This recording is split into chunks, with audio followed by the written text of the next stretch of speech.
mo, once nga budula akong anak. Dagay mo sa inggit sa iya, ha? Abi na ko, sa buhi lang ang daganong tao.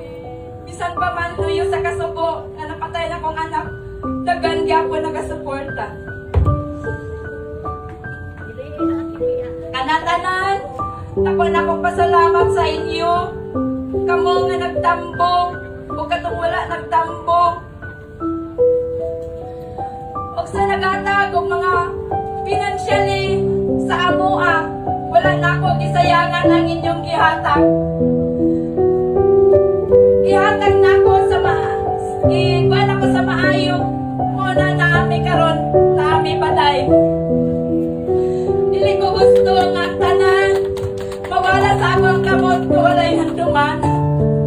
Kay bisan pa man sakita sa kong anak, pagamay og madako nagyon mi project anak.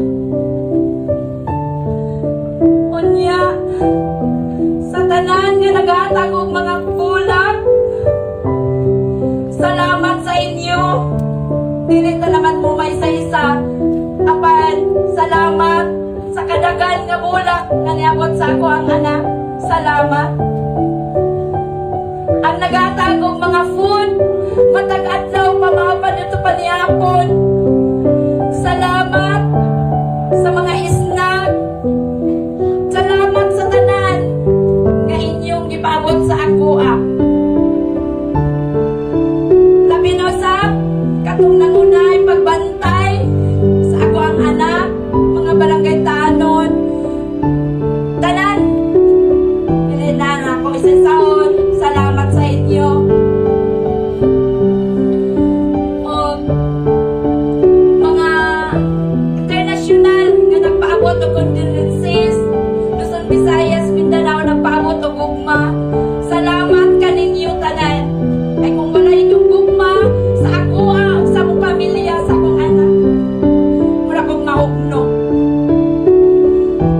Kung maabrihan pa lang ako kasing-kasing, dako kayo kasaman, kaya mura din na mabalik. Apan tuon ninyo, itabangan mi ninyo aron mi maka-survive ni ini. Aron sa tanan, luyo sa kasubo, malipay manusog kami. Pero bisa kung saan na mo palipay. Sakit gihapon. Karon akong giangyo sa inyo, tabangi ko gampo, makakuha kong justice. Ayaw ko ninyo pasaktin. Kay kung ako lang, isa din ako ni makaya. Napan kita tanan, ato kining makabot, labi na sa kong anak. Salamat, huwag din rin ako taman.